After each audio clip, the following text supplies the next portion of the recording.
إن الحمد لله نحمده ونستعينه ونستغفره ونؤمن به ونتوكل عليه ونعوذ بالله من شرور أنفسنا ومن سيئات أعمالنا من يهده الله فلا مضل له ومن يضلل فلن تجد له وليا مرشدا ونشهد أن لا إله إلا الله وحده لا شريك له ونشهد أن محمدا عبد الله ورسوله اللهم صل وسلم وبارك على سيدنا محمد وآله وأصحابه ومن تبعهم بإحسان إلى يوم الدين أما بعد فيقول الله سبحانه وتعالى أعوذ بالله من الشيطان الرجيم بسم الله الرحمن الرحيم يا أيها الناس اعبدوا ربكم الذي خلقكم والذين من قبلكم لعلكم تتقون الذي جعل لكم الأرض فراشا والسماء بناء وأنزل من السماء ماء فأخرج به من الثمرات رزقا لكم فلا تجعلوا لله أندادا وأنتم تعلمون صدق الله العلي العظيم সম্মানিত দিনদরদি মুসলমান ভাই ও পর্দার আড়ালের বোনেরা, আমরা যে মাহফিলে বসেছি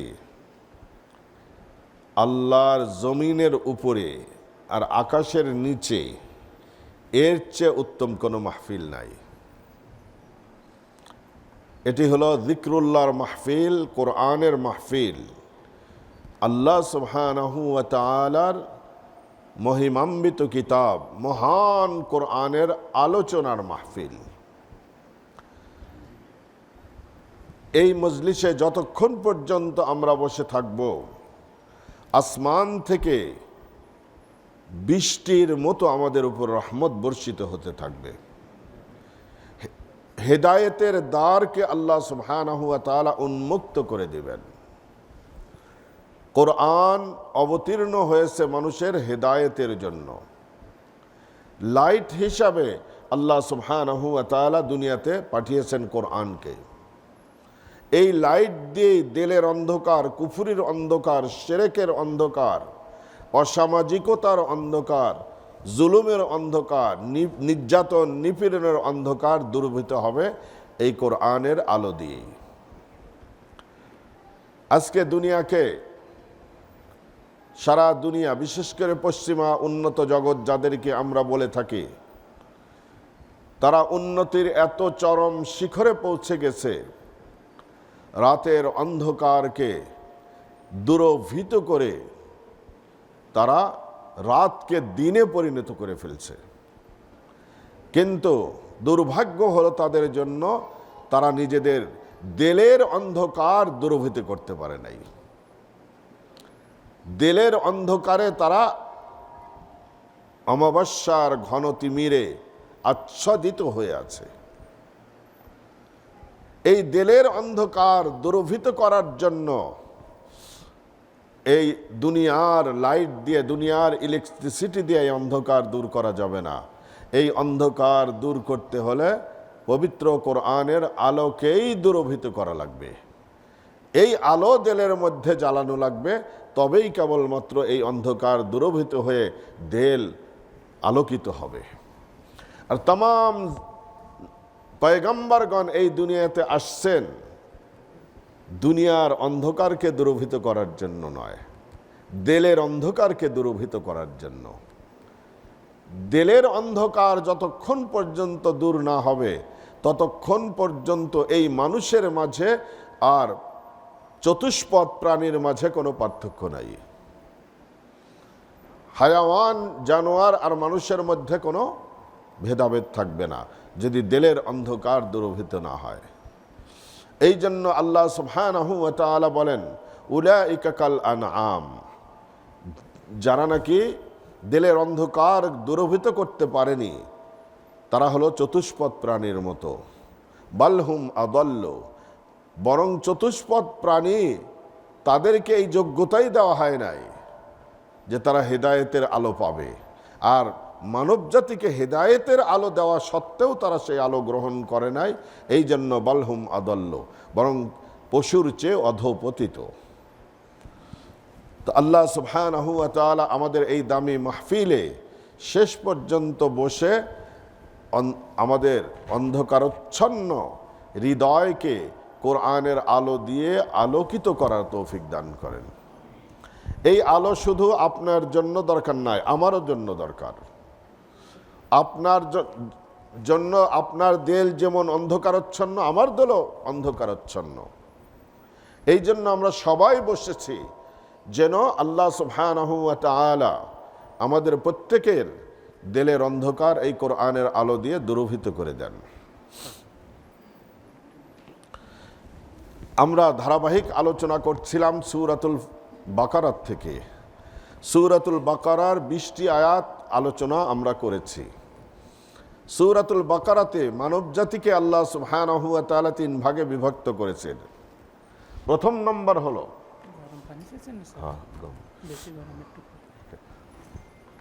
ওনাদেরকে একটু কফি এনে দিলে হবে না?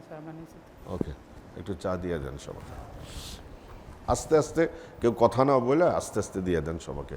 অনেকে কাজের থেকে আসছেন, দেখেন একবারে অন্তরে যে রহম করম নাই এরকমও না, কিন্তু এগুলো আমি বুঝি, আলহামদুলিল্লাহ।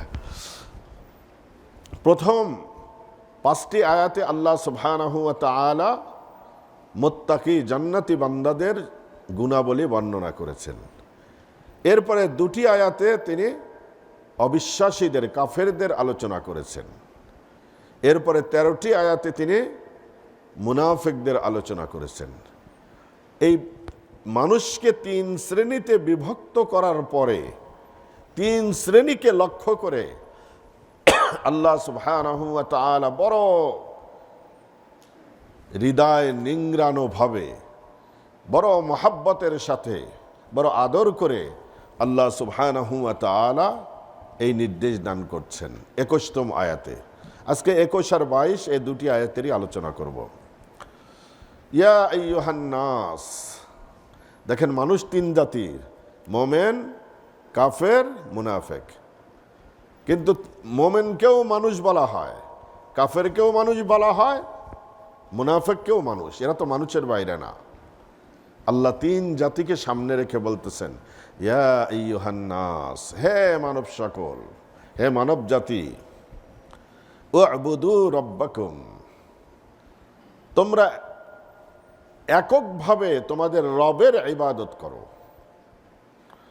দেখেন এই আয়াতে আল্লাহ সুবহানাহু ওয়া তাআলা বললে পারতেন যে উ'বুদুল্লাহ, আল্লাহকে ইবাদত করো, উ'বুদুর রহমান, রহমানের ইবাদত করো, উ'বুদুর রহিম, রহিমের ইবাদত করো।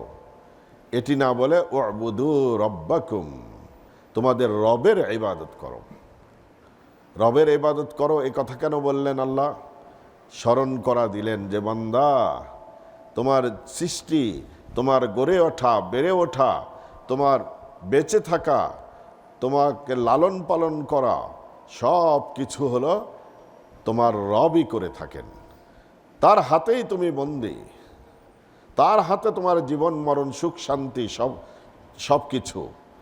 সুতরাং যার হাতে এত কিছু, যে তোমাকে এত কিছু দিয়েছেন, তারই ইবাদত বন্দেগী করো। কোন আল্লাহ? আল্লাযী জাআলা লাকুমুল আরদ ওয়াল্লাযীনা মিন ক্বাবলিকুম, যিনি তোমাদের রব এবং তোমাদের পূর্বপুরুষদেরও রব। তাহলে এই ইবাদত বন্দেগী করলে কি বেনিফিটটা হবে? দেখেন কোরআনের এক আয়াতের থেকে আর এক আয়াতের সংযোগটা, এটাই হলো কোরআনের ডিফিকাল্ট জায়গা। কোন শব্দের সাথে কোন শব্দ, কোন প্রশ্নের উত্তরে কোন আয়াত, এটাই হলো কোরআনের তাফসীরের মূল বিষয়বস্তু।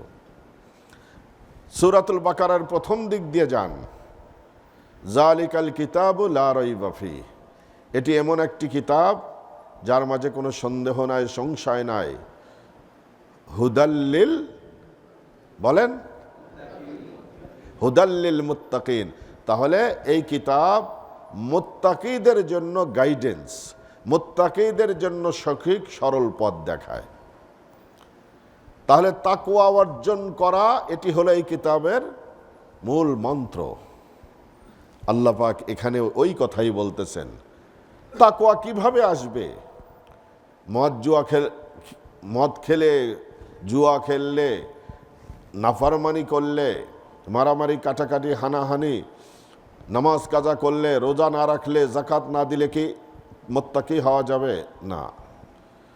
দেখেন, যারা কমিউনিস্ট হয়, স্বভাবতই কমিউনিস্টরা অর্থনৈতিকভাবে আর ক্যারেক্টারগতভাবে কিন্তু খুব অনেস্ট হয়।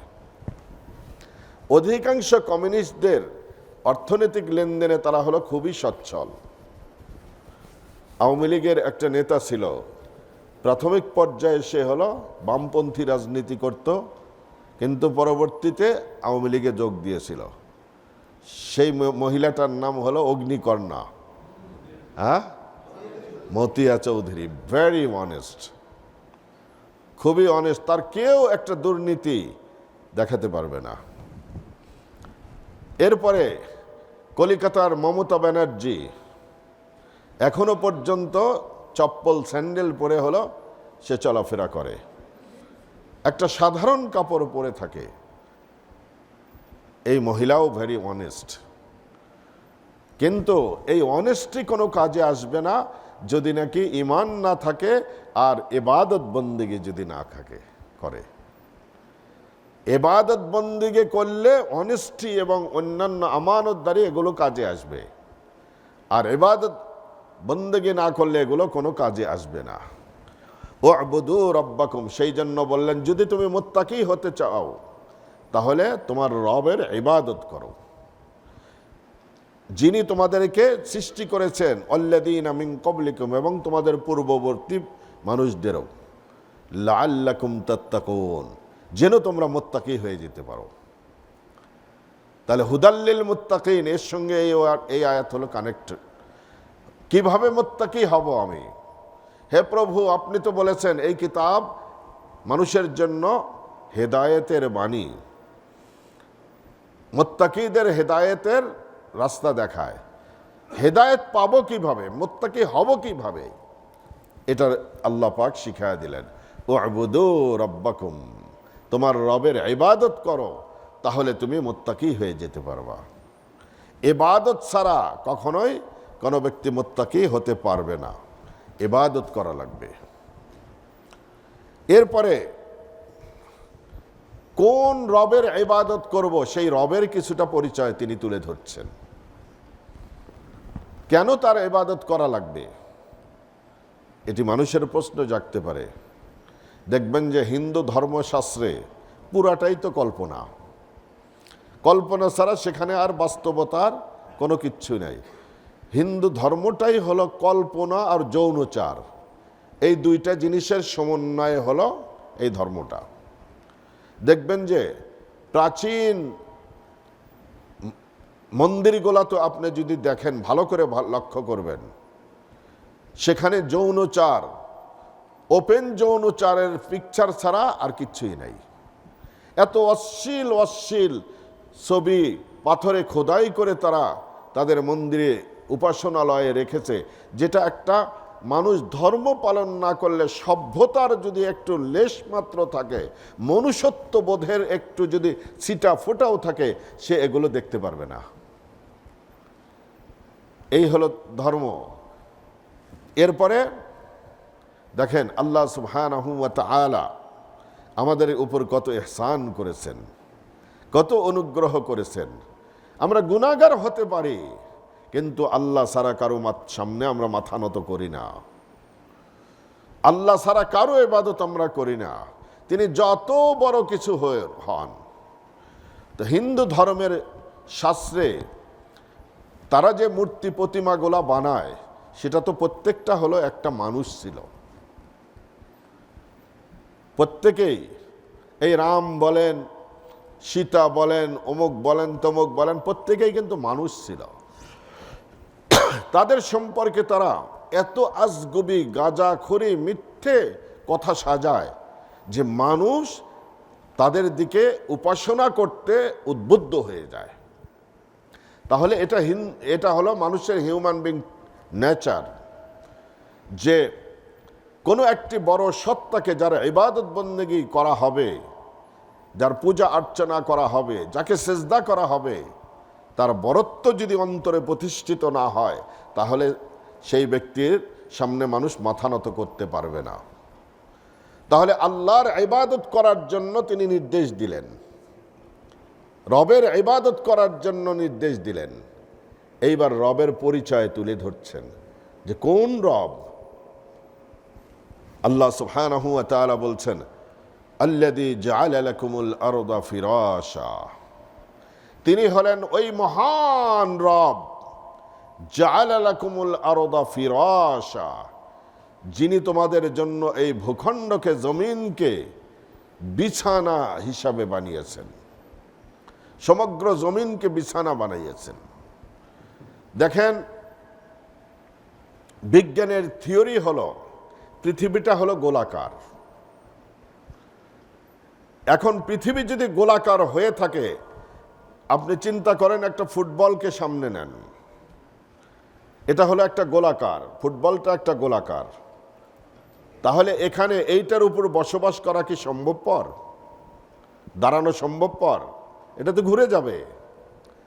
তারপরে দেখেন, পৃথিবীর এক দেশ হলো উঁচাতে গোলাকার ম্যাপ অনুযায়ী, আর এক দেশ হলো নিচাতে। নিউজিল্যান্ড হলো সবচেয়ে নিচাতে, আর দুনিয়ার সবচেয়ে উঁচু ভূখণ্ড হলো আলাস্কার বেরো সিটি। এটাকে টপ অফ দ্য ওয়ার্ল্ড বলা হয়। যদি মাউন্টেন বাদ দেন আপনি, মানে সমতল ভূমির মাঝে আলাস্কার বেরো সিটি হলো সবচেয়ে উঁচু, আর নিউজিল্যান্ড হলো সবচেয়ে নিচু। তাহলে উঁচু জায়গায় তো গালফ অফ আলাস্কা আছে, সেখানে নদী নালা আছে। এই পানিগুলা গড়ে গিয়ে নিউজিল্যান্ড তো ডুবে দেওয়ার কথা ছিল, ডুবে না কেন? আর যদি এইরকম গোলাকার জায়গাতে যদি হাঁটতে যান, তাহলে তো মানুষ পিছলা খেয়ে পড়ে যাবে, ঘুমাতে পারবে না, গাড়ি চালাতে পারবে না, হাল চাষ করতে পারবে না। আল্লাহ সুবহানাহু ওয়া তাআলা বলতেছেন, আল্লাযী জাআলা লাকুমুল আরদা ফিরাশা, এই জমিনটাকে বিশালত্বের কারণে আমি আল্লাহ এটাকে বিছানার মতো তোমাদের কাছে বিছিয়ে দিয়েছি আমি। সুবহানাল্লাহ, আল্লাহ সুবহানাহু ওয়া তাআলা কিভাবে জমিনকে বিছিয়ে দিয়েছেন। ওয়াস-সামাআ বিনাআ, ঘর বড় সুন্দর বানালেন, জানালা খুব দামি কাঠের তৈরি করলেন, এরপরে দরজা করলেন বহু দামি কাঠের। সানরাইজ আর বারমঞ্জির ওখানে একটা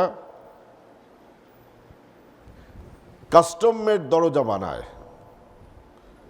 আমি মসজিদের দরজাটা, ওদের দরজা দেখে আমার খুব পছন্দ হয়েছে, বানানো যায় কিনা একদিন গেছি আমি ওখানে, যে ওদেরকে মাপটাপ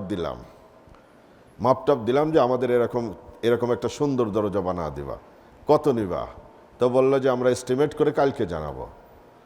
কালকে জানা বলতেছে, মোহাম্মদ এটার দাম তো অনেক বেশি হয়, কিন্তু এটা হলো চার্জ, এই জন্য ডিসকাউন্ট দিব আমরা, 60,000 টাকা হলো এটার দাম,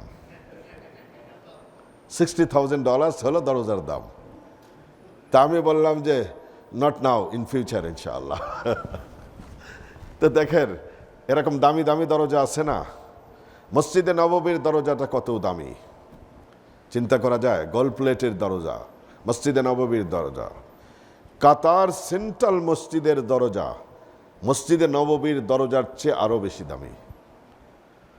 এরকম দুনিয়াতে রাজপ্রাসাদে কত বড় বড় দামি দামি দরজা আছে, দরজাও দামি, জানালাও দামি, ভিতরে খুব সুন্দর ডেকোরেশন, কিন্তু ঘরে ছাদ নাই। এটা ভাল লাগবে? ভাল লাগবে না। উপরে যদি ছাদ না থাকে, ডেকোরেশন না থাকে, এটা সুন্দর লাগবে না। আল্লাহ সুবহানাহু ওয়া তাআলা বললেন, এই জমিনকেই আমি সৃষ্টি করে ক্ষান্ত হইনি, ওয়াস-সামাআ বিনাআ, আর এই আকাশকে স্তরে স্তরে আমি আল্লাহ তোমাদের জন্য ছাদ হিসাবে সৃষ্টি করেছি। আকাশকে ছাদ বানিয়েছি আমি তোমাদের। দেখেন, এই যে ঘরের যে ছাদটা হয়েছে, এখানে 2-3টা লেয়ার আছে। প্রথম হলো, আমরা দেখতে পাচ্ছি এটা হলো ফলস সিলিং। এর উপরে আছে কিন্তু কাঠের উপরে আছে ইনসুলেশন আছে, তার উপরে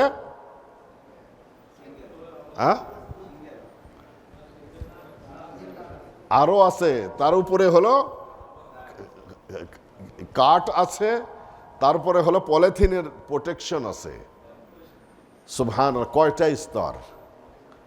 আল্লাহুল্লাযী খালাকা সাবআ সামাওয়াত, আমি আল্লাহ তোমাদের আকাশকে 7টি লেয়ারে, 7টি স্তরে আমি আল্লাহ তোমাদের জন্য ছাদ বানিয়েছি। যদি একটা ছাদ হতো এই ঘরে থাকতে পারতেন উইন্টারে? গরমের দিন থাকা যেত? থাকা যেত না। আল্লাহ সুবহানাহু ওয়া তাআলা তাই বানিয়েছেন। ওয়া আনসালা মিনাস সামাই মাআ, আর যেটি তোমাদের জন্য সবচাইতে বেশি প্রয়োজন, তোমাদের বেঁচে থাকার জন্য, তোমাদের উষ্ণতার জন্য, আর্দ্রতার জন্য, তোমাদের উর্বরতার জন্য, তোমাদের খাদ্যশস্য উৎপন্ন হওয়ার জন্য যেই পানি দরকার, আমি আল্লাহ সেই পানি আকাশ থেকে আমি বর্ষণ করি। ফাআখরাজা বিহি মিনাস সামারাতি রিজকাল লাকুম, আর এই পানির দ্বারা আমি আল্লাহ অগণিত অসংখ্য ফল মূল, ভেজিটেবল, শস্য শ্যামল তোমাদের জন্য রিজিক হিসাবে আমি আল্লাহ সৃষ্টি করি। তাহলে ওই আল্লাহ সুবহানাহু ওয়া তাআলার ইবাদত করো।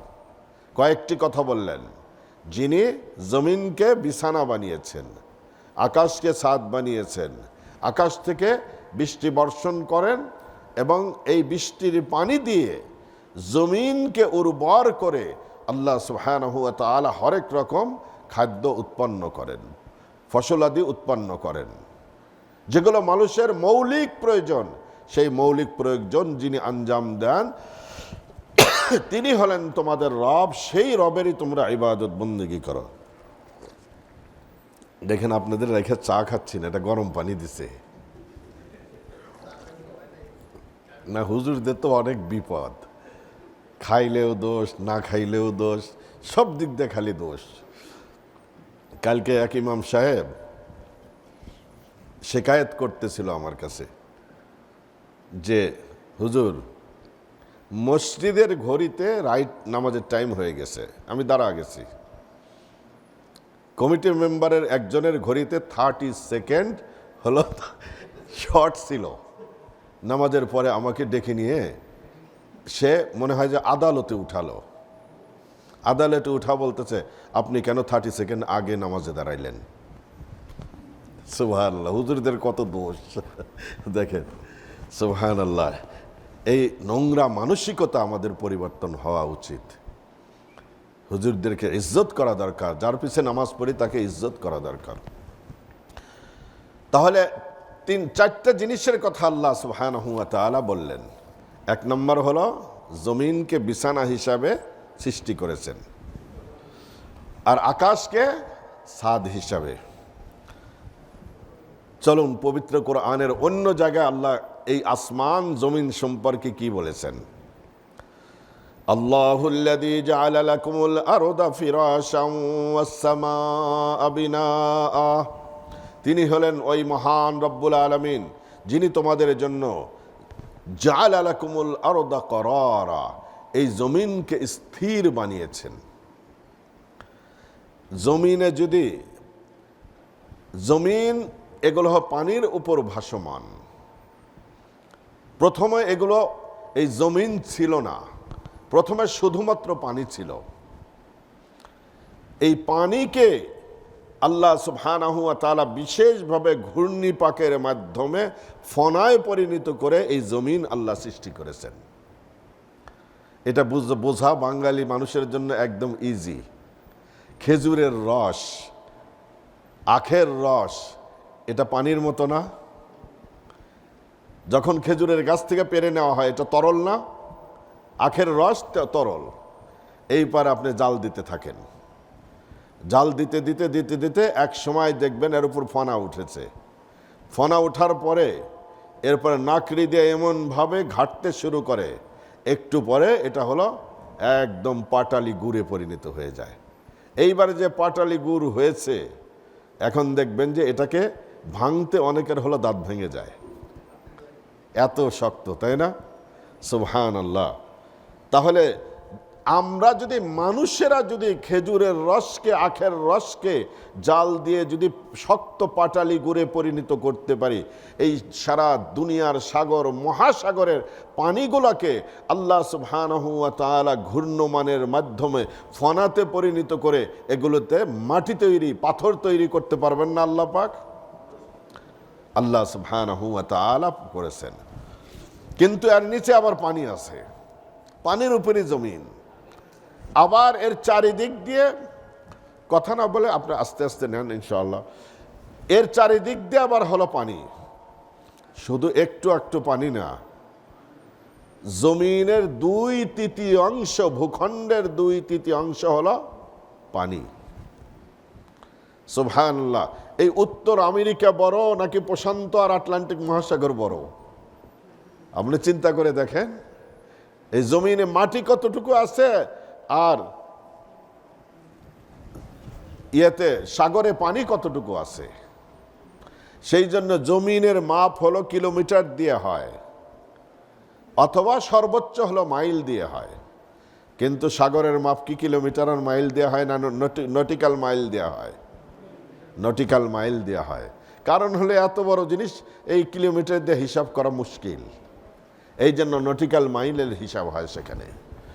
তো আল্লাহ সুবহানাহু ওয়া তাআলা এই জমিনকে পানির উপরে সৃষ্টি করলেন। এই জমিনটা তো হেলে দুলে যাওয়ার কথা। যদি প্রত্যেক দিন নৌকার মতো এরকম উঁচা নিচা যদি দোল খেত, তাহলে এই জমিনে বসবাস করা যেত? দেখেন, যদি 7 to 10 স্কেলে যদি 2 মিনিট থেকে 3 minute, less than 2 minute, 1 minute যদি ভূমিকম্প হয় 7 স্কেল থেকে নিয়ে 10 স্কেল পর্যন্ত, তাহলে দুনিয়ার অবস্থা কি হবে? আমাদের ঢাকা শহরে এই ঘন বসতিপূর্ণ জায়গায় 7 স্কেলে যাওয়া লাগবে। 5 to 6 স্কেলে যদি 2 মিনিট যদি ভূমিকম্প হয়, ঢাকা শহরের উপর দিয়ে কিয়ামত বয়ে যাবে। তাহলে এই বসবাস করা সম্ভবপর না। আল্লাহ সুবহানাহু ওয়া তাআলা বলেন, আল্লাযী জাআলা লাকুমুল আরদা করারা, আমি আল্লাহ সুবহানাহু ওয়া তাআলা এই জমিনকে তোমাদের জন্য স্থির বানিয়েছি। কিভাবে আল্লাহ সুবহানাহু ওয়া তাআলা স্থির করেছেন? যেখানে দেখবেন সাগর, সাগরের পাড় দিয়েই আবার পাহাড় আছে। যেই অঞ্চলে সাগর নাই সেই অঞ্চলে কিন্তু পাহাড় নাই। আমাদের বাংলাদেশের সাগর হলো দক্ষিণ অঞ্চলে, দক্ষিণ দিকে সাগর, আবার পাহাড়ও হলো দক্ষিণ দিকে। উত্তর দিকে কোনো, আমাদের ভূখণ্ডের উত্তর দিকে কোনো সাগর নাই, এই জন্য উত্তর দিকে পাহাড়ও নাই। সুবহানাল্লাহ। আল্লাহ সুবহানাহু ওয়া তাআলার কি সৃষ্টির রহস্য! আল্লাহ সুবহানাহু ওয়া তাআলা নিজেই বলেন, ওয়াল আরদা মাদাদনাহা ওয়া আলকাইনা ফিহা রাওয়াসিয়া, আমি আল্লাহ সুবহানাহু ওয়া তাআলা এই জমিনকে বিস্তৃত করেছি, আর ওয়াজআলা ওয়া আলকাইনা ফিহা রাওয়াসিয়া, আর এই জমিনে আমি পাহাড় দিয়ে পেরেক বানিয়ে দিয়েছি আমি আল্লাহ। আম্মান জাআলাল আরদা করারান ওয়া জাআলা খিলালাহা আনহারা ওয়া জাআলা লাহা রাওয়াসিয়া ওয়া জাআলা বাইনাল বাহরাইনি হাজিজা। আম্মান জাআলাল আরদা করারা, কে এই জমিনকে স্থির রেখেছে? ওয়া জাআলা খিলালাহা আনহারা, আর মানুষের সহজলভ্য হওয়ার জন্য, জীবনযাত্রাকে সহজ করে দেওয়ার জন্য এই জমিনের বক্ষকে বিদীর্ণ করে আমি আল্লাহ সেখানে মিঠা পানির নদী, লেক, ঝিল, বিল, খাল এগুলো আমি সৃষ্টি করে দিয়েছি, যেন আমার বান্দার পানি পেতে যেন অসুবিধা না হয়। ওয়াজআলা খিলালাহা আনহারা ওয়াজআলা লাহা রাওয়াসিয়া, আর আমি আল্লাহ সুবহানাহু ওয়া তাআলা এই জমিন যেন হেলাদুলা করতে না পারে পানির উপরে, এই জন্য আমি আল্লাহ সুবহানাহু ওয়া তাআলা পাহাড় দিয়ে পেরেক বানিয়ে দিয়েছি। দেখেন, লস অ্যাঞ্জেলেস থেকে নিয়ে সান্দিয়াগো থেকে নিয়ে সান ফ্রান্সিসকো পর্যন্ত প্রায় 800 কিলোমিটারের রাস্তা, 800 মাইল। লস অ্যাঞ্জেলেস থেকে 650 মাইল। পুরা রাস্তাটা হলো প্যাসিফিকের পার দিয়ে। এত সুন্দর রাস্তা। এবং পুরা রাস্তায় লস অ্যাঞ্জেলেস থেকে সান ফ্রান্সিসকো যেতে হলে সাগর বাম পাশে থাকবে আর পাহাড় হলো ডান প্রান্তে থাকবে। যত দূর পর্যন্ত সাগর গেছে, এই সাগরকে আল্লাহ সুবহানাহু ওয়া তাআলা বেষ্টনী দিয়ে রেখেছে উঁচু পাহাড় দিয়ে। ওয়াজআলা খিলালাহা আনহারা ওয়াজআলা লাহা রাওয়াসিয়া। আমি আল্লাহ সুবহানাহু ওয়া তাআলা এই জমিনকে স্থির রাখার জন্য পাহাড়কে পেরেক বানিয়েছেন। والأرض فرشناها فنعم الماهدون। এই জমিনকে তোমাদের জন্য বিছানা বানিয়েছেন, কতই না উত্তম বিছানা। এই জমিনের উপরে তোমরা হাল চাষ করতে পারো, ফুটবলের মাঠ বানিয়ে খেলা করতে পারো, দৌড় প্রতিযোগিতা করতে পারো, অলিম্পিক গেমের প্রতিযোগিতার আয়োজন করতে পারো, তোমরা হাল চাষ করতে পারো, বিঘাকে বিঘা তোমরা সবুজের সমারোহে ভরপুর করে ফেলতে পারো।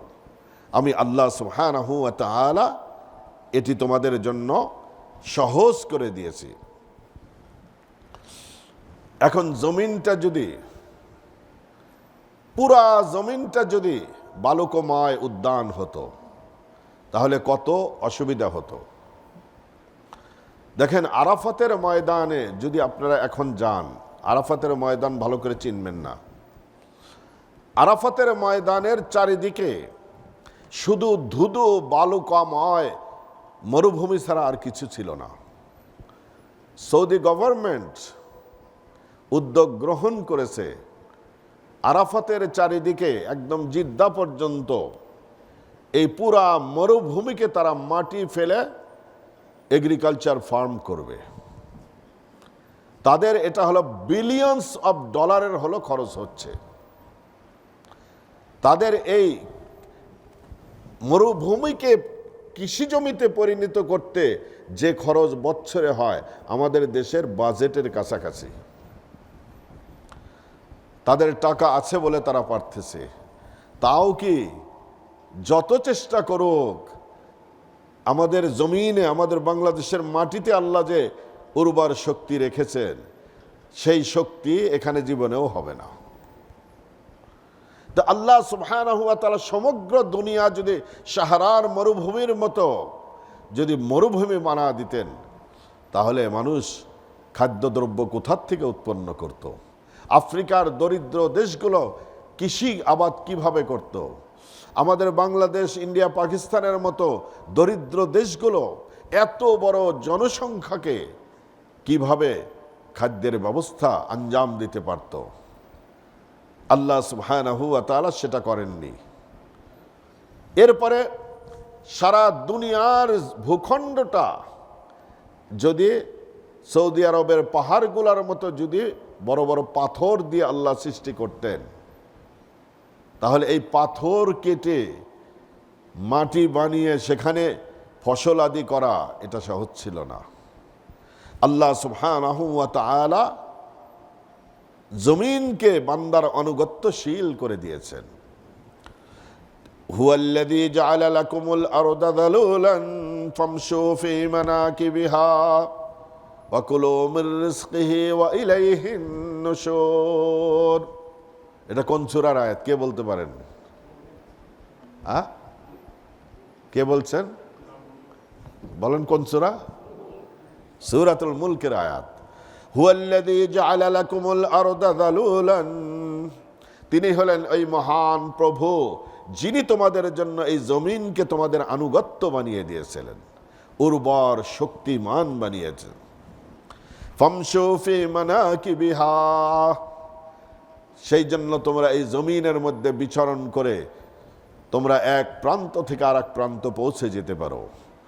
95-এর মতো তোমরা হাইওয়ে তৈরি করতে পারো। সুবহানাল্লাহ, নর্থ আমেরিকাতে এক একটা হাইওয়ে কত বড়! চিন্তা করা যায় কোথার থেকে কোথায় গেছে। বাফেলোর পাশের থেকে 90 শুরু হয়েছে, 290, এগুলোই 90 হয়ে যায় আর কি, একদম ফ্লোরিডা পর্যন্ত চলে গেছে এক হাইওয়ে। তাহলে আল্লাহ সুবহানাহু ওয়া তাআলা বলতেছেন, এই জমিনকে যদি আমি তোমাদের আনুগত্য করে না দিতাম, এ ধরনের হাইওয়ে তোমরা তৈরি করতে পারত না। তোমাদের মালামালকে পৃথিবীর এক প্রান্ত থেকে আর এক প্রান্তে নিয়ে যেতে পারত না। ফামশু ফি মানাকিবিহা, তোমরা এই জমিনের বক্ষ ভেদ করে তোমরা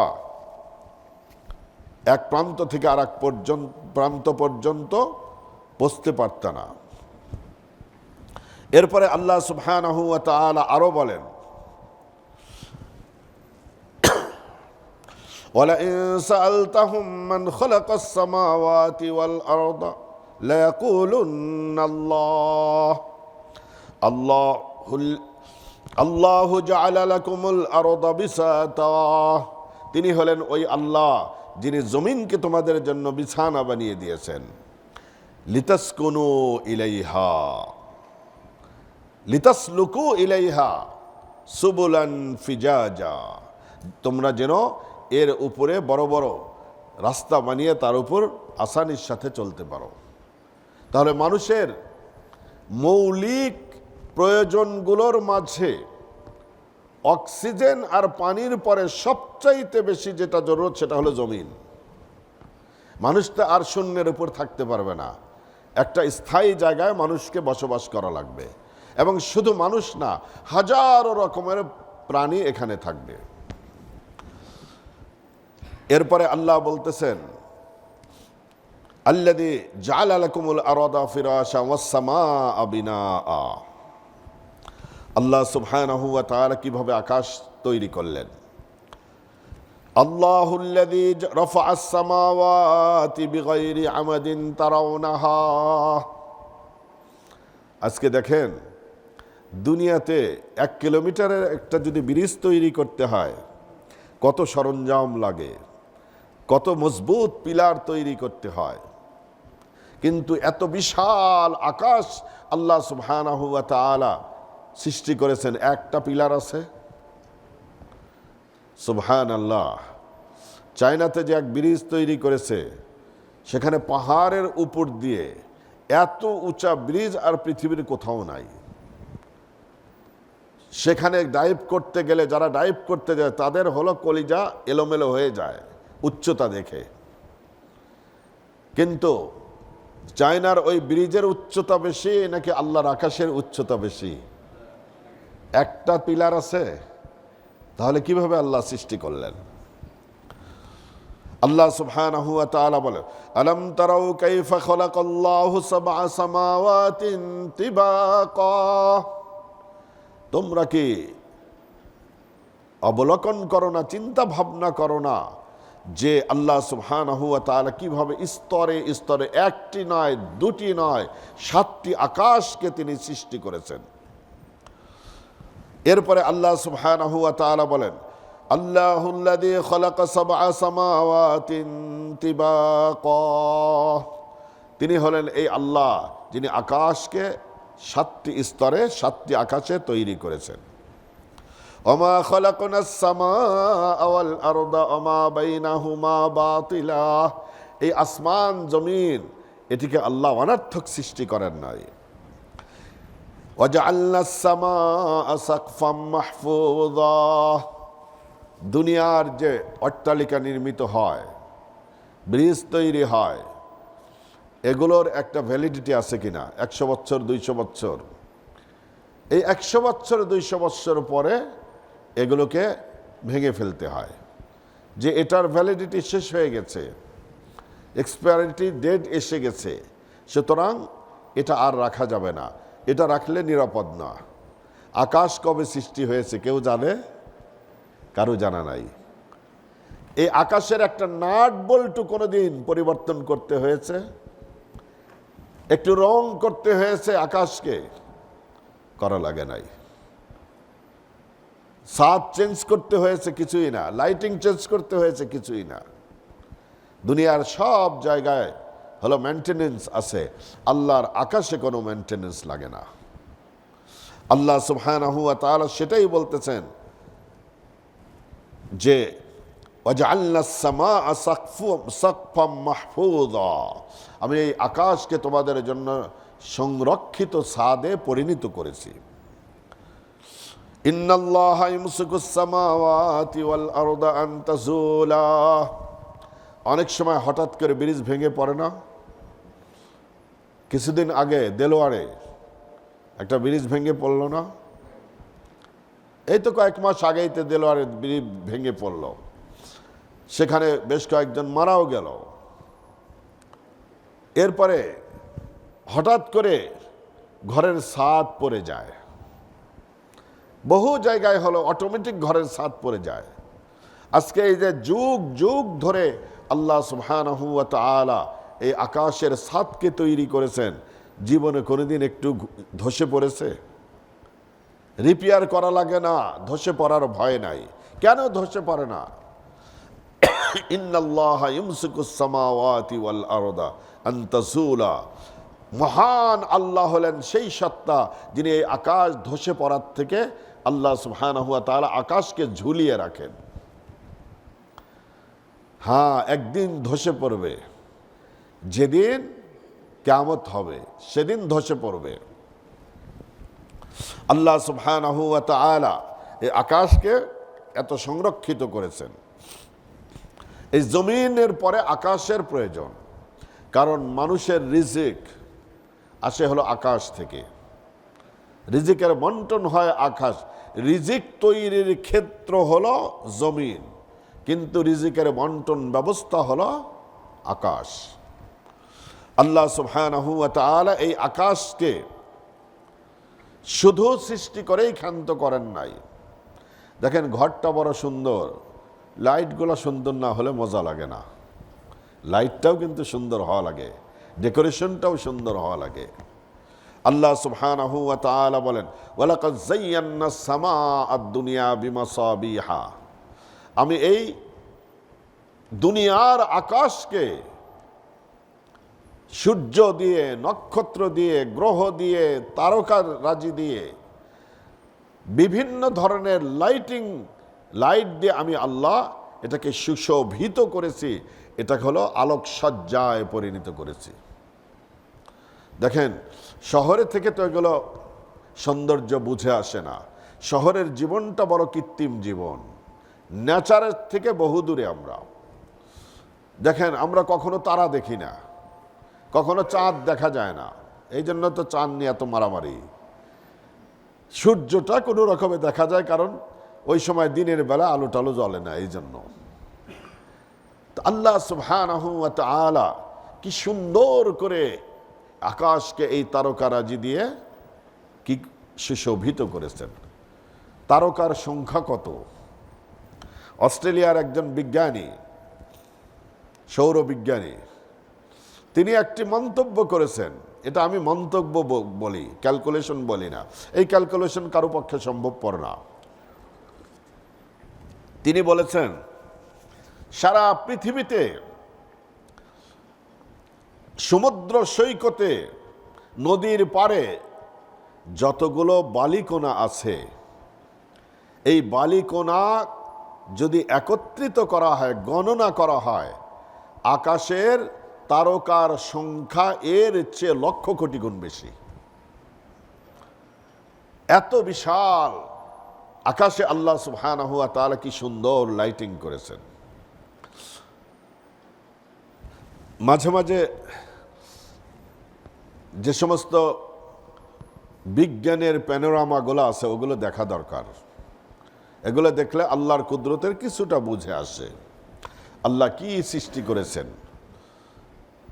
বিজ্ঞান এ পর্যন্ত, সায়েন্স এ পর্যন্ত আকাশের যে সমস্ত নক্ষত্র রাজি আছে, আকাশের যে সমস্ত আল্লাহর সৃষ্টি আছে, এর বারান্দাতেও যেতে পারে নাই। ঘরের ভিতরে যাওয়া তো বহু দূরের কথা, বারান্দাতেও বসতে পারে নাই। কত কিছু আল্লাহ সুবহানাহু ওয়া তাআলা সৃষ্টি করে রেখেছেন। আল্লাহ সুবহানাহু ওয়া তাআলা বলেন ওয়ালাকাদ যায়্যানাস সামাআদ দুনিয়া বিমাসাবিহা, এই দুনিয়ার আকাশকে আমি আল্লাহ প্রদীপ দিয়ে আলোকিত করে রেখেছি, এই দুনিয়ার আকাশকে। এরপরে আমাদের রিজিকের জন্য পানি বর্ষণ করে থাকেন আল্লাহ। আলম তারা আন্নাল্লাহা আনজালা মিনাস সামাই মাআ ফাসালাকাহু ইয়ানাবিআ ফিল আরদ ثم يخرج به زرعا مختلفا ألوانه ثم يهيج فتراه مصفرا ثم يجعله حطاما। তিনি হলেন সেই মহান আল্লাহ, আনজালা মিনাস সামাই মাআন, যিনি আকাশ থেকে বৃষ্টি বর্ষণ করেন। এই বৃষ্টির পানিগুলোকে আল্লাহ সুবহানাহু ওয়া তাআলা কিভাবে সংরক্ষণ করেন, সুবহানাল্লাহ, এটা দেখলে মানুষের মাথা হয়রান হয়ে যাবে। নদীর আকৃতিতে, লেকের আকৃতিতে, খাল বিলের আকৃতিতে, বরফের আকৃতিতে, এরপরে মাটির নিচে আল্লাহ সুবহানাহু ওয়া তাআলা ট্যাঙ্কের আকৃতিতে আল্লাহ সুবহানাহু ওয়া তাআলা এই পানিগুলোকে সংরক্ষণ করে রাখেন। আলম তারা আন্নাল্লাহ আনজালা মিনাস সামাই মাআ, তিনি হলেন ওই মহান আল্লাহ যিনি আকাশ থেকে বৃষ্টি বর্ষণ করেন। ফাসালাকাহু ইয়ানাবিআ, এরপরে তিনি জমিনে নদ নদী খাল বিল ঝিল ইত্যাদির আকৃতিতে এই পানিকে প্রবাহিত করেন। সুম্মা ইখরিজু বিহি যারআম মুখতালিফান আলওয়ানু, হরেক রঙের ফসলাদি এই আল্লাহর দেওয়া জমিন, আল্লাহর নাজিলকৃত বৃষ্টির দ্বারা এই জমিনে উৎপন্ন হয়। وأنزلنا من السماء ماء فأنبتنا فيها من كل زوج كريم, আমি আল্লাহ সুবহানাহু ওয়া তাআলা আকাশ থেকে বৃষ্টি বর্ষণ করি। ফাআম্বাতনা ফিহা, এবং এই বৃষ্টির পানির দ্বারা আমি উৎপন্ন করি মিন কুল্লি যাওজিন কারীম, প্রতিটি ফল মূল এবং প্রতিটি শস্য আদির দুই প্রকার, জোড়ায় জোড়ায়।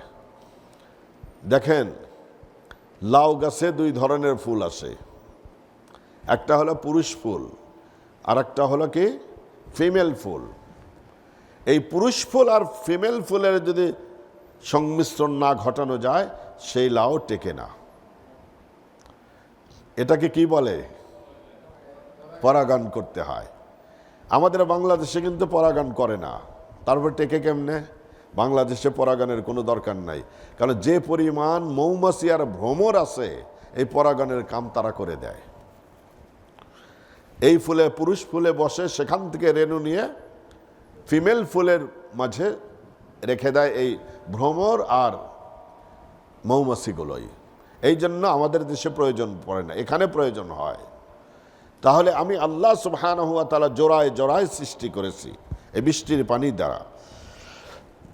وأنزلنا من السماء ماء بقدر فأسكناه في الأرض, দেখেন আপনি ফসল বুনেছেন, কেবল অঙ্কুর উঠেছে, গমের অঙ্কুর, ধানের অঙ্কুর, ভুট্টার অঙ্কুর, আরো দুর্বল ফসল লাল শাকের অঙ্কুর বের হয়েছে। এখানে যদি শিলাবৃষ্টি হয় তাহলে কি হবে? একটা অঙ্কুর আর টিকতে পারবে? সুবহানাল্লাহ। যদি 2 কেজি 3 কেজি ওজনের শিলা হয়, এই দেশের ঘরের একটা ছাদ থাকবে? একটারও ছাদ থাকবে না, এমনকি ব্রিজগুলোও ভেঙে যাবে। আল্লাহ সুবহানাহু ওয়া তাআলা বলেন, ওয়া আনজালনা মিনাস সামাই মাআম বিকদারিন, আমি আল্লাহ সুবহানাহু ওয়া তাআলা পরিমিত হিসাবে যতটুকু জমিনের বাসিন্দারা এই ফসলাদি সহ্য করতে পারে এই ধরনের ছোট ছোট ফোঁটায় পরিণত করে আমি আল্লাহ বৃষ্টি বর্ষণ করি। অনেক সময় দেখবেন মুষলধারে বৃষ্টি বর্ষণ হলে হাইওয়েতে গাড়ি চালাচ্ছেন, গাড়িও চালানো যায় না, 10 হাত দূরে দেখা যায় না। সেই জন্য এরকম বৃষ্টির মধ্যে হাজারো হাজার অ্যাক্সিডেন্ট হয়ে যায়। আল্লাহ সুবহানাহু ওয়া তাআলা পরিমিত হিসাবে এই বৃষ্টি বর্ষণ করেন। ফাসকান্নাহু ফিল আরদি। এরপরে প্রত্যেক দিন যদি বৃষ্টি হয় তাহলে অবস্থা কি হবে? এই যে নোয়াখালীর বন্যা হয়েছে গত সপ্তাহে, আবার 2 দিন হলো মুষলধারে লাগাতার বৃষ্টি হয়েছে, বৃষ্টিতে আবার রাস্তাঘাট প্লাবিত হয়ে গেছে। এখনো বহু অঞ্চলে রাস্তাঘাট সব পানির নিচে। আমরা তো যাচ্ছি ইনশাআল্লাহ, আল্লাহ যদি যাবো তো খোঁজখবর তো নিয়ে যাওয়া লাগবে, তাই না? খোঁজখবর না নিয়ে গেলে হুট করে তো যে আটকা পড়ে যাব। এই জন্য বহু অঞ্চলে এখনো যাওয়া যাবে না, এরকম পরিস্থিতি। তাহলে প্রত্যেক দিন যদি বৃষ্টি হতো মানুষের জন্য ফসলাদি করা সম্ভবপর ছিল না। বন্যায় গোটা দেশ ডুবে যেত, প্লাবিত হয়ে যেত, মানুষ রাস্তায় বের হতে পারত না, কাজকর্ম সব কিছু, গাড়ি ঘোড়া সব বন্ধ হয়ে থাকতো। এই জন্য আল্লাহ সুবহানাহু ওয়া তাআলা বলেন ফাসকান্নাহু ফিল আরদি, আমি আল্লাহ বিশেষ প্রক্রিয়াতে এই পানিকে জমিনের ভিতর আমি আল্লাহ ধারণ করে রাখি, সংরক্ষণ করে রাখি। দেখেন আমাদের দেশে টিউবওয়েলের ব্যবস্থা আছে, তাই না? কনকনে শীতের ভিতর মধ্যরাতে গিয়ে আপনি টিউবওয়েল চাপেন, ঠান্ডা পানি বের হয় না গরম পানি বের হয়? গরম পানি বের হয়। আবার চৈত্রের খাখা পড়া রোদের ভিতরে টিউবওয়েল চাপেন, ঠান্ডা পানি বের হয়। কে ফ্রোজিং সিস্টেম করে দিল আর কে ওভেনের ব্যবস্থা করে দিল পানির ভিতরে, হট ওয়াটার ট্যাঙ্ক কে লাগা দিল? আল্লাহ সুবহানাহু ওয়া তাআলা। ফাতাবারাকাল্লাহু আহসানুল, এই জিনিসগুলো চিন্তা করা দরকার আমাদের। ফাসকান্নাহু ফিল আরদ ওয়া ইন্না আলা যাহাবিন বিহি লাকাদিরুন। দুনিয়ার সব জায়গায় যদি খাল বিল আর হতো তাহলে ফসল করবে কেউ কোথায়? যদি জমিন না থাকতো, শুষ্ক জমিন না থাকলো, কৃষকরা ফসল কোথায় করবে? পানিরও দরকার, আবার মাটিরও দরকার। এই জন্য আল্লাহ সুবহানাহু ওয়া তাআলা নদী হিসাবে পানি রেখে দিয়েছেন, বিল হিসাবে, লেক হিসাবে পানি চারিদিক দিয়ে দিয়েছেন। আবার জমিনের নিচেও পানি। বান্দা একটু কুয়া খনন করো, একটু কষ্ট করো, নিচ থেকে পানি উঠে আসবে। একটি টিউবওয়েল পোতো অথবা ডিপ টিউবওয়েল সাবমার্সিবল পোতো, তাহলে দেখবে যে তোমার পানি, তোমার ব্যবহারের জন্য তুমি পানি পাবা, ফসলের জন্য তুমি পানি পাবা। আমি আল্লাহ এই পানিকে সংরক্ষণ করে রাখি। দেখেন সৌদি আরবের মতো পাহাড়ি অঞ্চল, শুষ্ক অঞ্চলে জমজম কুয়ার মতো পানি থাকা কথা, কিন্তু কে করেছেন? আল্লাহ সুবহানাহু ওয়া তাআলা। সেই জমজম কুয়া ইসমাইল আলাইহিস সালাতু ওয়াস সালামের পায়ের গুতায় আবিষ্কার হওয়া সেই জমজম কুয়ার পানি হাজার হাজার বৎসর পর্যন্ত মানুষ উঠাচ্ছে। এখন তো মেশিন দিয়ে উঠায়, কিন্তু পানি শেষ হয় না। কুয়া কি কয়েক মাইল, সেই বারমুদার ট্রায়াঙ্গলের মতো অত বড়, নাকি ছোট্ট একটা কুয়া? ছোট্ট একটা কুয়া। আল্লাহ সুবহানাহু ওয়া তাআলার কি কুদরত। ফাসকান্নাহু ফিল আরদি, আমি জমিনের ভিতর এই পানিকে সংরক্ষণ করে রাখি। আল্লাহ সুবহানাহু ওয়া তাআলা বলেন যে এই পানিটা, আমাদের দেশের কথাই চিন্তা করেন, পানির লেয়ারটা যদি 2000 ফিট নিচে থাকতো, 3000 ফিট নিচে থাকতো, 6000 ফিট নিচে থাকতো, তাহলে কয়জনের সাধ্য ছিল এই 6000 ফিট নিচের থেকে পাইপ দিয়ে টেনে পানি উঠানো? আল্লাহ সুবহানাহু ওয়া তাআলা বলেন কুল আরাআইতুম ইন আসবাহা মাউকুম গাওরান ফামান ইয়াতিকুম বিমাইম মাঈন।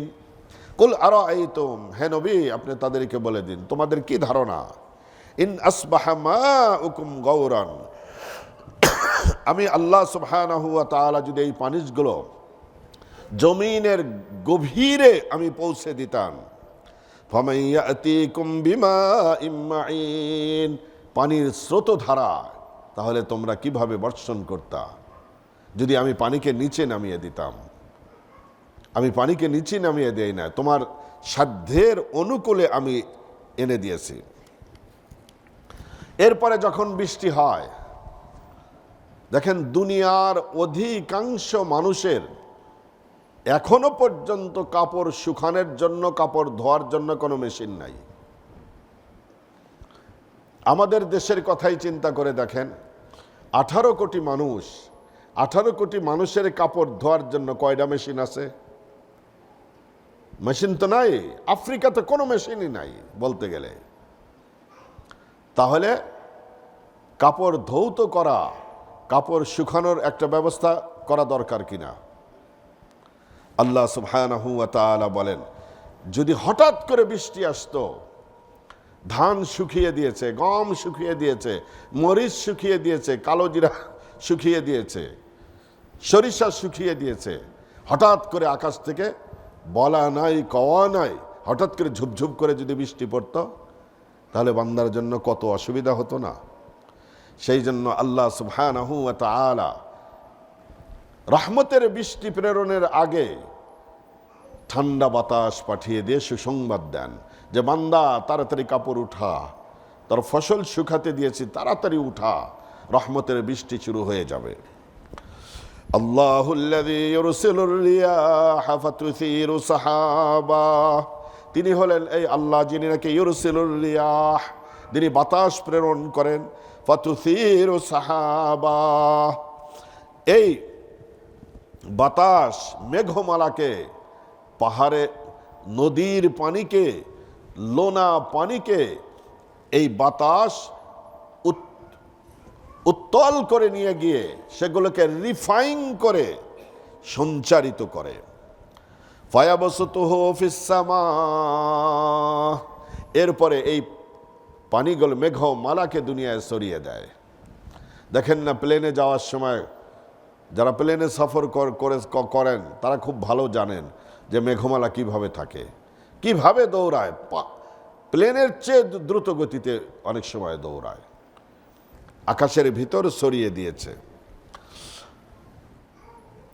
ওয়াজআলাহু কিসাবান ফাতারাল আদকা ইয়াখরুজু মিন খিলালিহি, আর আমি আল্লাহ এই মেঘমালাকে আকাশে আমি স্তরে স্তরে আমি এগুলোকে সংরক্ষণ করে রাখি। এই মেঘমালা যদি হঠাৎ করে পড়ে যেত, তাহলে যেই এলাকায় পড়তো এই মেঘমালার টুকরা, সেই এলাকা সাথে সাথে প্লাবিত হয়ে যেত। সেটি না করে আল্লাহ সুবহানাহু ওয়া তাআলা ইরসিলুর রিয়াহ, প্রথমে হলো রহমতের বৃষ্টির পূর্বে তিনি ঠান্ডা হাওয়াকে পাঠিয়ে সুসংবাদ দান করেন। ওয়াহুয়াল্লাযী আরসালার রিয়াহা বুশরাম বাইনা ইয়াদাই রাহমাতিহি, তিনি হলেন ওই আল্লাহ যিনি নাকি আরসালার রিয়াহ, বৃষ্টির পূর্বে ঠান্ডা বাতাসকে প্রেরণ করেন, বুশরাম বাইনা ইয়াদাই রাহমাতি, সুসংবাদদাতা রূপে বৃষ্টির, রহমতের বৃষ্টির পূর্বে বান্দাকে সতর্ক করে দেন। এরপরে আল্লাহ সুবহানাহু ওয়া তাআলা বলেন, হুয়াল্লাযী আনজালা মিনাস সামাই মাআন লাকুম মিনহু শারাব ওয়া মিনহু শাজারুন ফীহি তুসিমুন, বৃষ্টির পানিগুলো, নদ নদীর পানিগুলো যদি লবণাক্ত হতো, তাহলে পান করে কতই না মজা হইতো, তাই না? আর লবণের খরচ হইতো না তো। সৌদি আরবে ভূগর্ভস্থ পানি তেমন নাই বললেই চলে। তায়েফে কিছু আছে, ইয়াম্বুতে কিছু আছে, মদিনাতে কিছু আছে, এছাড়া সারা দেশে ভূগর্ভস্থ কোনো পানির স্তর নাই। তাও যদি একবারে উঠিয়ে ফেলে, গোটা দেশ মরুভূমি হয়ে যাবে। এই জন্য তাদের বৎসরে সাগরের লোনা পানিকে রিফাইন করে মিঠা পানিতে পরিণত করতে কয়েক বিলিয়ন ডলার বার্ষিক হলো তাদের বাজেট করতে হয়। দুনিয়ার সব দেশের পক্ষে কি এটা সম্ভবপর ছিল? এটা সম্ভবপর নয়। আরব আমিরাত ইন্ডিয়ার সাথে যৌথভাবে আরব সাগরের নিচ দিয়ে টানেল করতে চাচ্ছে। টানেলের একটি বিশেষ উদ্দেশ্য হলো তাদের কাঁচা তেল ইন্ডিয়াতে তাড়াতাড়ি পৌঁছাতে পারবে, 2 ঘন্টায় পৌঁছে যাবে বোম্বেতে। আর বোম্বের থেকে 2 ঘন্টায় মিঠা পানিকে তারা হলো আরব আমিরাতে নিয়ে আসতে পারবে। এটি হলো মেইন উদ্দেশ্য তাদের। এরপরে ট্যুরিজম, অন্যান্য উদ্দেশ্য আছে। দুনিয়ার সবচেয়ে ব্যয়বহুল প্রকল্পের মধ্যে একটা হলো এই প্রকল্প। তো দেখুন মিঠা পানির কি প্রয়োজন পড়ে। দুনিয়ার সমস্ত পানিগুলো যদি লবণাক্ত হয়ে যেত বড় কষ্ট হতো। কেউ কি সাগর পথে 2-3 দিনের সফর করেছেন? কেউ করেন নাই? আপনি করেছেন, মাশা আল্লাহ। দেখেন আমি অনেকবার করেছি। ইজিপ্ট থেকে উমরায় যেতাম, হজে যেতাম জলজাহাজে, শিপে করে যেতাম। এক পোর্ট থেকে 36 ঘন্টা লাগে, আর এক পোর্ট থেকে 48 ঘন্টা লাগতো। এই 48 ঘন্টার ভিতরে সমুদ্রের চলা যাদের অভ্যাস নাই, আমাদের মতো মানুষ, তাদের বমি আসতো। এরপরে ক্যাবিনে আপনি আছেন একদম ভিতরে, বের হনই নাই। আপনি কয়েক ঘন্টা শিপ চলার পরে যদি আপনি জিহ্বাটা নিয়ে হাতে মুখে দেন, মনে হবে যে আপনি লবণের বাটিতে জিহ্বা ঠেকাইছেন। অটোমেটিক এই শরীর লবণাক্ত হয়ে যায়, মাথা ঘোরে, সুস্থ থাকা যায় না। এই জন্য আল্লাহ সুবহানাহু ওয়া তাআলা এই লবণাক্ত পানি যদি ভরা ফসলের, যৌবন ভর ফসলের খেতে দেওয়া হতো, তাহলে সেই ক্ষেত আর ক্ষেত থাকতো? সমস্ত ফসল মরে যেত। এই ঘাস, পুষ্প, পল্লব, ফসল সব কিছু মরে যেত লবণাক্ত পানি দিয়ে। এই জন্য আল্লাহ সুবহানাহু ওয়া তাআলা বান্দার সহজলব্ধ হওয়ার জন্য বান্দার আকাশ থেকে যে বৃষ্টি বর্ষণ করেন, সেই বৃষ্টিকে আল্লাহ সুবহানাহু ওয়া তাআলা মিঠা পানিতে পরিণত করেছেন। আবার লবণাক্ত পানির তাহলে প্রয়োজনটা কি? এটাও তো আর একটা প্রশ্ন জাগে।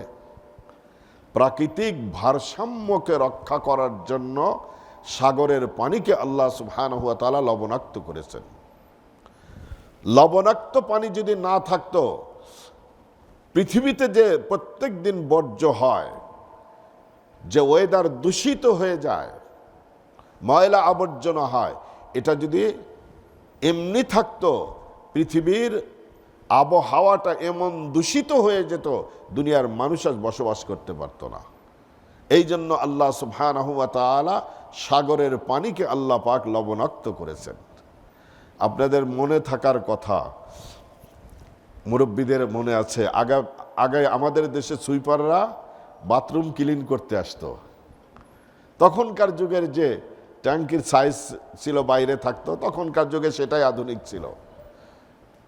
সুইপাররা যখন আসতো, আমার এখনো মনে আছে, মদের বোতল সাথে নিয়ে আসতো, আর এসে বাথরুমের ভিতরে কয়েক কেজি লবণ আগে ছেড়ে দিত।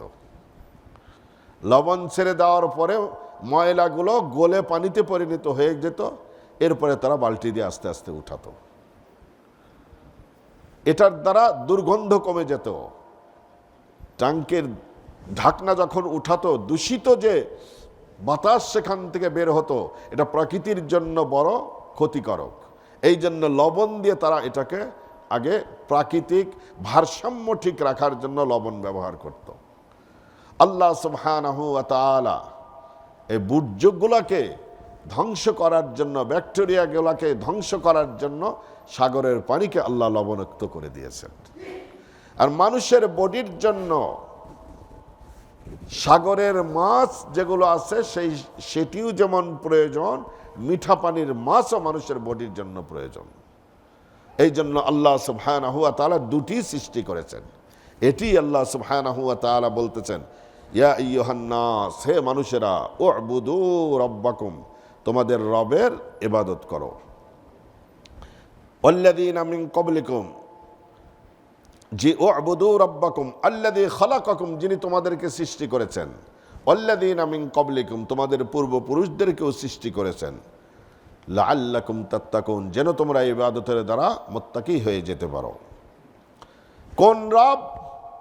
আল্লাযী জাআলা লাকুমুল আরদা ফিরাশা, যেই রব তোমাদের বসবাসের জন্য এই জমিনকে তিনি বিছিয়ে দিয়েছেন, বিছানা হিসাবে সৃষ্টি করেছেন। অসামা বিনা, আর আকাশকে তিনি সাদ হিসাবে বানিয়েছেন। ও আনজালা মিনাস সামা ইমা, আর এই আকাশ থেকে তিনি প্রচুর বৃষ্টিপাত বর্ষণ করেন। ফাখরাজা বিহি মিনাস সামারাতি রিজকাল লাকুম, আর এই বৃষ্টির পানির দ্বারা মরা জমিনে তিনি উর্বর শক্তি ফিরিয়ে দিয়ে সেই মরা জমিন থেকে তোমাদের রিজিকের জন্য, তোমাদের খাদ্যের জন্য বিভিন্ন রকমের ফসল আদি ফল ফুল তিনি সৃষ্টি করেন। ফালা তাজআলু লিল্লাহি আনদাদা ওয়া আনতুম তা'লামুন, সুতরাং ফালা তাজআলু লিল্লাহি আনদাদা, ইবাদতে সেই আল্লাহর সঙ্গে কাউকে শরীক করো না, সমকক্ষ মনে করো না। ওয়া আনতুম তা'লামুন, তোমরা খুব ভালো করেই জানো এই শরীকরা, যাদের শরীক স্থাপন করছো তারা কিছুই করতে পারবে না। লা তাদুররু ওয়া লা তানফাউ, কোনো ক্ষতিও করতে পারবে না, কোনো উপকারও করতে পারবে না। বরং হলে এই প্রতিমাগুলোর নাকের ডোগায় যদি একটা মাছি বসে, সেই মাছিকে তাড়াতে পারে না। কুকুর যে যদি তার জিহ্বায় পেশাব করে দেয়, এই কুকুরকে পর্যন্ত তাড়াতে পারে না। সুতরাং এই নির্জীব মূর্তিগুলার ইবাদত না করে যেই আল্লাহ এই আসমান জমিন সৃষ্টি করেছেন, তোমাদেরকে সৃষ্টি করেছেন, সেই আল্লাহরই ইবাদত বন্দেগী করো, তাহলে যে উদ্দেশ্য, সেই উদ্দেশ্য সাধিত হবে, তোমরা মুত্তাকি হয়ে যেতে পারবা।